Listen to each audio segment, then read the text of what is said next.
Coming up on News Live at 6, find out how to watch the candidates in tonight's Student Association Executive Debate. Our Dillon Brendle has what students want to hear from the candidates. And we have a look at this year's Take Back the Night events. Our Nicole Aponte has more on what it means to students and how they're raising awareness this year. And this weekend is your final chance to see Cymbeline at Syracuse Stage. Find out why you may want to see this Shakespeare tale. All that and more tonight on News Live at 6. TV News Live at 6, your campus news leader.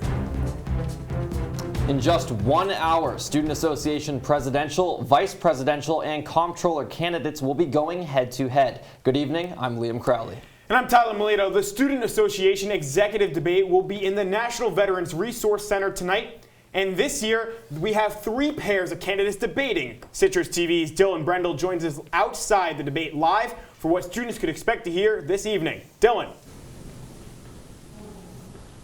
That's right, guys. Behind me in the KG Tan Auditorium is where the SA presidential debate will begin in just under an hour. And during the debate, a variety of topics will be discussed. It will be moderated by CitrusTV's very own Chilakase Adele and Mariah Humiston.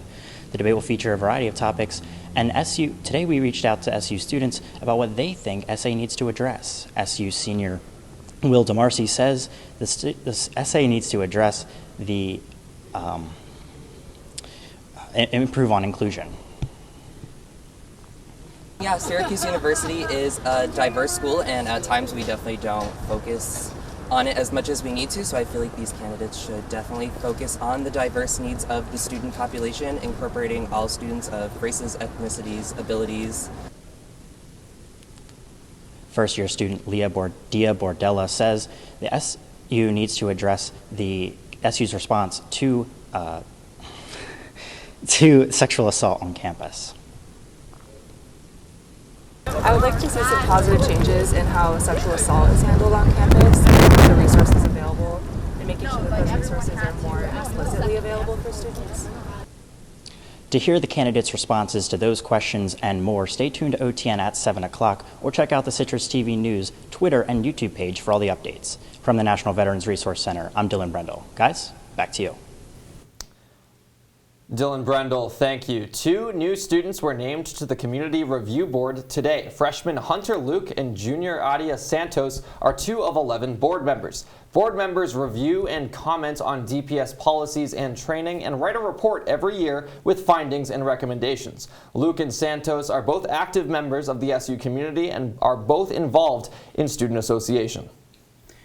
And if you're interested in being a student ambassador, now is the time to apply. The Shared Competencies team is hiring first-year students to be student ambassadors. They're having a virtual information session tonight from 6:30 to 7:30. Applications are open on Handshake now until Monday. And as we're nearing the end of Trans Week of Liberation, today we celebrate Transgender Day of Visibility. The LGBTQ Resource Center is hosting a screening of the documentary Where Justice Ends at 6:30 tonight in Falk 200. There will be a discussion after with formerly incarcerated Black trans woman Jennifer Love Williams. Students are encouraged to attend and bring questions. This evening's Women in Architecture Wikiathon is happening right now. On the last day of Women's History Month, this event is meant to combat online bias regarding women in STEM. Their goal is to contribute to Wikipedia entries related to women in architecture, urbanism, and design. The Wikiathon is in Slocum Hall, room 302 tonight. It started at 5:30 and ends at 7:30. Syracuse Stage puts on a number of student productions every year, and you have just a few more chances to see one of them this weekend. Our reporter Teagan Brown was at Syracuse Stage earlier today to tell us all about Cymbeline. Tyler and Liam, good evening. This weekend is your last chance to see Cymbeline here at Syracuse Stage. And while I know you've heard of William Shakespeare, you probably haven't heard of this show. It was one of the last ones he wrote before he died in 1616. However, this version here is a little bit different. The Oregon Shakespeare Festival started a new project called the Play On Project, which commissions playwrights to translate Shakespearean English into modern-day English so that way audiences can understand it better. I think that it would be important for potential audience members to not feel deterred by the fact that it's Shakespeare, because we've made it extremely accessible and our interpretation of it is very modernized. The show's stage manager, Rebecca Malamud, says that she learns a lot in the classroom as a stage management major, but outside of the classroom is where she gains a lot of her knowledge. I would say that most of the things that I've learned about what it means to be a stage manager for me and what it means for how I interact with my company comes from what I've learned on the job. It's all students both on stage and behind the scenes working with a professional director, fight choreographer, and an intimacy coordinator. But overall, this company is working together to learn, grow, and adapt the show. Because it's a translation and because we were also working with the playwright directly to change words, change pronouns based on the actors that were portraying the characters, it felt like such a collaborative process. Cymbeline will be here at Syracuse Stage tonight through Sunday, and ticket information can be found online along with COVID-19 guidelines, because you'll have to follow those in order to attend the show. Reporting from Syracuse Stage, Teagan Brown, CitrusTV News. Teagan Brown, thank you. The Chimes apartment building owner is avoiding his property taxes. The building is near Salt City Market in downtown Syracuse. Although he is getting a tax break, the NYC owner has collected over $119,000 for the high-end building. The city of Syracuse says it knows about this and has started the process to seize the building. The family of Judson Albaum is filing a case against New York State. Albaum was shot and killed by 4 police officers who were supposed to take him to St. Joseph's psychiatric program. His mother had called for assistance but found that the responders were untrained. Chief Deputy County Attorney John Heisler Jr. said that Albaum's cause of death was due to the violation of law. The New York State Attorney General is still investigating the shooting. It has been over almost 24 hours since Syracuse University continued the tradition of Take Back the Night. Citrus TV's Nicole Aponte takes a look at how a global initiative in raising awareness for interpersonal violence has become an annual tradition here at SU. We must continue to create an environment where we all feel safe, respected, and supported. The tradition continues on campus. This is more than a moment. This is a movement. The worldwide movement Take Back the Night returned to Syracuse University last night. Dedicated groups of students who are actively educating others and raising awareness of sexual and relationship violence on our campus. The night started with speeches from student educators, a student keynote speaker, and Vera House Executive Director Randy Bregman. When one person finds that courage to speak up, there is a domino effect that happens. The message from last night was simple. If you see something, say something. Once the rally had ended, it was time to make their way out of Hendricks Chapel. And as they walked down these stairs, they are ready for the entire Syracuse University community to hear their voices. Take back the night! Take back the night! Take back the night! Take back the night! The goal of the march to support those who are and have been affected by all forms of interpersonal violence. What do we want? Safe streets! When do we want them? Now! Organizers say it's important for students to be involved in the event. Well, continuity is important, and with continuity comes power, because behind that you build a foundation, and upon that foundation you build tradition. And tradition is something that just isn't something that's blindly followed, it's something that has meaning behind it. And have a voice for the voiceless. To create a community and empower others to speak up and get help, and I just know how much community is important in the process of healing. One message is clear today. The campus community wants change. And last night was a step in the right direction. In Syracuse, Nicole Aponte, CitrusTV News. Nicole Aponte, thank you. The latest in Syracuse, multiple power outages throughout the north side affected hundreds early this morning. 3 outages were reported from I-81, I-690 interchange to St. Joseph's Hospital, affecting an estimated 1,400 customers. According to the National Grid, power was restored around 6:30 a.m. The port of Oswego is helping to ease a worldwide grain shortage caused by the war in Ukraine. Today, more than 18,000 metric tons tons of grain are scheduled to be exported to Europe. The grain comes from over 100 central New York farmers. This is the first of an expected 6 shipments scheduled throughout the year. And Liam, that is such a great cause, trying to help during these trying times, and probably some great opportunities to grow some grain nowadays with all the weather we've had here in central New York. Absolutely. You mentioned the growing season. We had a little sprinkle of rain today, but not too consistent. Hopefully we stay dry throughout the rest of the week. Zach Richter, what can you tell us about this week's weather? Thanks, guys. Right now, as we take a look outside, it's currently 66 degrees with some light rain in the area. The winds 10 to 15 miles an hour. The winds much lower than they were earlier today. And then the current temperatures here in central New York, a little bit colder to the north, Fulton coming in at 60, Rome 60, and then a little warmer here in Syracuse 66, and then in Binghamton 62, Elmira 63, Cortland 60, and over in Rochester 55, a little bit cooler there. So tonight it's going to be going down to 37. As remember how I said it's 66 right now, that's almost a 30-degree drop, and it's going to be overcast, winds going to be 10 miles an hour. So let me show you this change.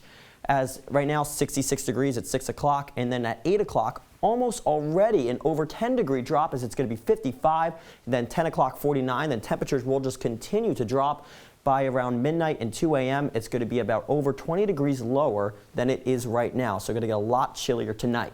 Tomorrow it's going to be 41 with some rains, winds, and snow. All and more on the 5-day forecast and more on these winds that we're going to see tomorrow in just a bit. Tyler, Liam, I'll send it back over to you for now. Zach Richter, thank you. Coming up after the break, Governor Kathy Hochul's new program will make it easier to treat addiction. Find out how she's helping New Yorkers with an award of over $1 million. And President Biden's plan to reduce gas prices here at home. We have how he's planning to increase oil production in just 2 minutes. Stay with us. Fancy pants peanut butter? A big screen television? You haven't even bought a sofa yet. A motorcycle? When your father finds out, he's gonna flip his shoes with 2 buckles? What do you even need 2 buckles for? Mr. Big Shot, buying whiskey shots for everybody in the bar. From the looks of it, I'd say nobody even remembers. Feed the pig.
Now back to Citrus TV News Live at 6 with Liam Crowley, Tyler Melito, Zach Richter, and Dillon Brendle. Citrus TV News, your campus news leader. Welcome back to News Live at 6. Residents in the city of Auburn are being told to put pants on their pets. A fake letter had been circulating in Auburn claiming legislation was passed requiring domestic pets to wear pants to cover their genitals. After a citizen brought the letter to a city council meeting, the city confirmed that the letters were indeed fake. The writer of the letter forged Auburn Mayor Michael DeQuille's signature. Governor Kathy Hochul is establishing mobile medication units to make addiction treatment in New York easier. These units will dispense medication like methadone and buprenorphine to treat substance use disorders. People will no longer need to go to brick and mortar stores to pick up their medication. Hochul is awarding $1.6 million for the project. The latest in Florida, an LGBTQ advocacy group is suing Governor Ron DeSantis over the newly passed Don't Say Gay bill. They say it violates the First Amendment and deliberately uses broad language to allow for discrimination. DeSantis has claimed the bill is reasonable, saying parents should be responsible for teaching their children about sexual orientation and gender identity. President Joe Biden is ordering the release of 1 million barrels of oil per day for the next 6 months. This comes as an effort to control energy and gas prices that have been rising rapidly since Russia's invasion of Ukraine. Biden is also encouraging oil companies to produce more oil to lower prices. He introduced his use it or lose it policy this afternoon, which charges oil companies fees for not producing oil in areas where they can. He hopes this will save American families money at home. A survey just released by the CDC uncovers the effects of the pandemic on teen mental health. More than 4 in 10 U.S. high school students say they felt persistently sad or hopeless during the pandemic. The study also found that 66% say they found it more difficult to complete schoolwork, 24% say they went hungry during the pandemic, and 11% say that a parent or other adult at home physically abused them. Ukrainian communities in cities across America are mobilizing to prepare support for an estimated 100,000 Ukrainian refugees fleeing the war-torn country. Cities such as Sacramento, Seattle, New York, and Chicago are expected to receive many due to their high concentrations of Ukrainian immigrants. They hope to ease the transition for incoming refugees, many of whom have no ties to the U.S. The latest on the war over in Ukraine, the Pentagon says weapons are on their way to the country. The $800 million package will be fully delivered within about 2 weeks. It will include helicopters, small arms and ammunition, and analysis capability. According to a Pentagon spokesperson, some shipments have already arrived. This includes anti-tank weapons, anti-aircraft missile systems, body armor, and medical supplies, among others. Coming up on News Live at 6, all the latest on the wintry mix we're going to see tomorrow and the winds right after the break.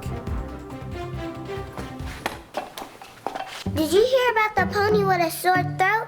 He was a little horse. Can I tell you a cat joke? Just kidding. Welcome to my house. Lately, not my happy place. Everybody's pretty tired of each other. The parents were not themselves. My little brothers were morphing into small creatures. The walls were closing in. Clearly a case of too much family, too close, 24/7.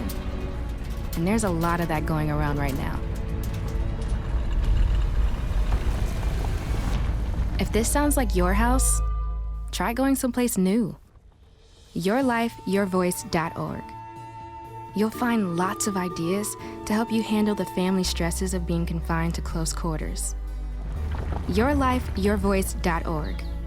It might not get you out of the house, but it could help you find a little more breathing room.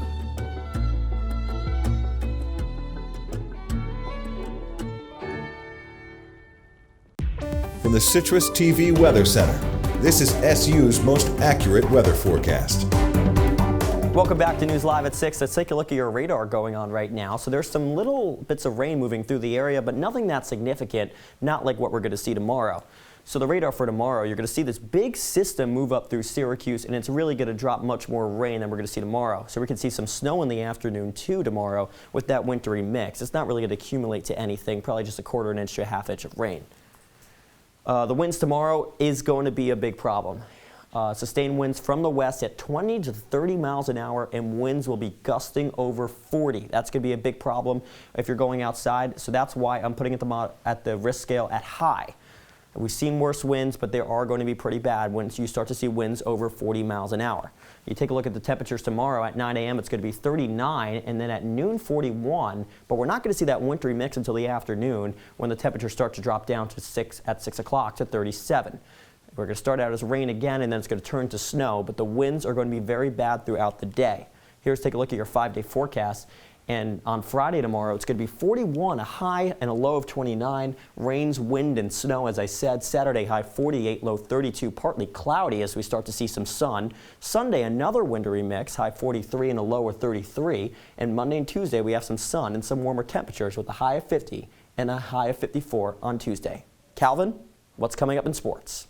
Well, Zach, I also have a wintry mix for you. Mine, though, comes in sports news. I got men's lax basketball and football on the horizon. You're not going to want to miss that. Citrus TV News live at 6. So back very soon.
Welcome to my house. Lately, not my happy place. Everybody's pretty tired of each other. The parents were not themselves. My little brothers were morphing into small creatures. The walls were closing in. Clearly, a case of too much family, too close, 24/7. And there's a lot of that going around right now. If this sounds like your house, try going someplace new. YourLifeYourVoice.org. You'll find lots of ideas to help you handle the family stresses of being confined to close quarters. YourLifeYourVoice.org. It might not get you out of the house, but it could help you find a little more breathing room.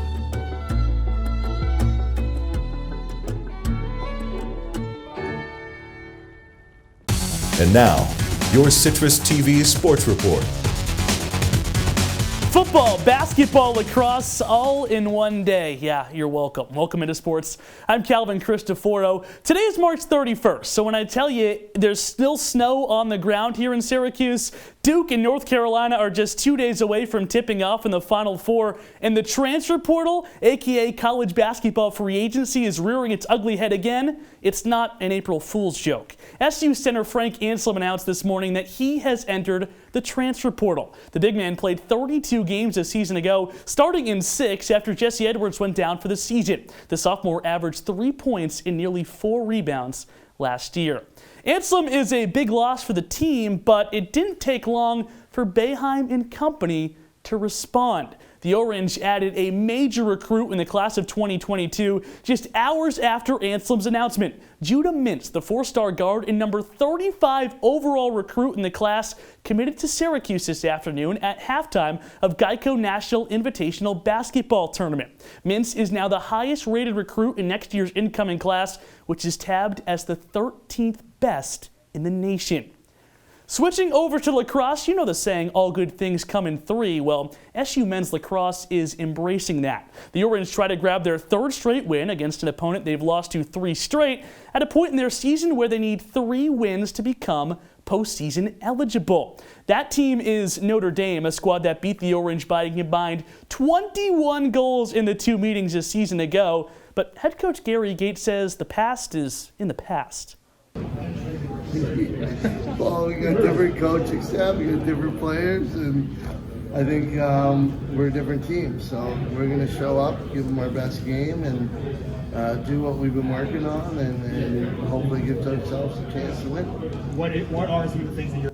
Well, if the Orange are going to get that win over Notre Dame, they'll have to once again rely on their defense. A backhand unit that's allowed 29 goals over the last 3 contests, but they'll have their hands full with Pat Cavanaugh, who scored a whopping 10 points in one of the meetings last season against the Orange.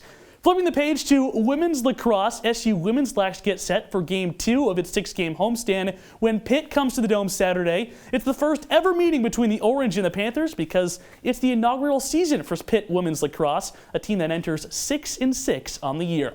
Opening draw for that one is set for tomorrow at noon in the Dome.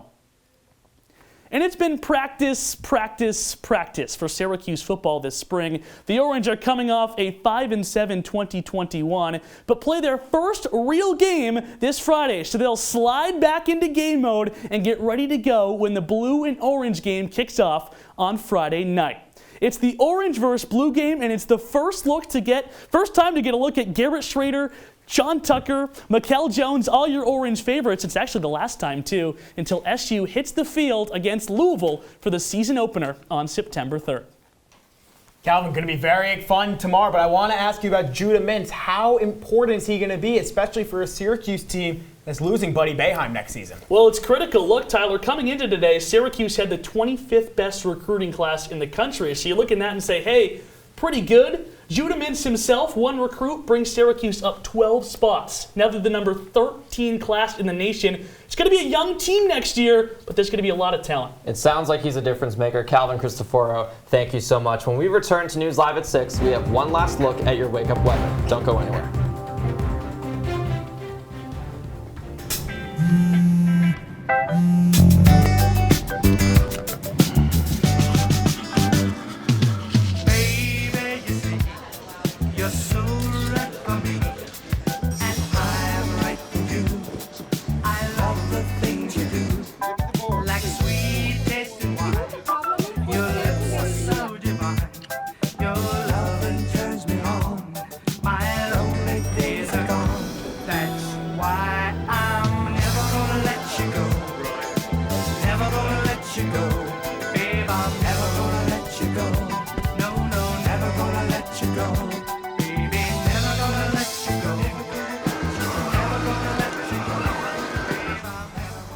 Here you go. Thank you. Thank you.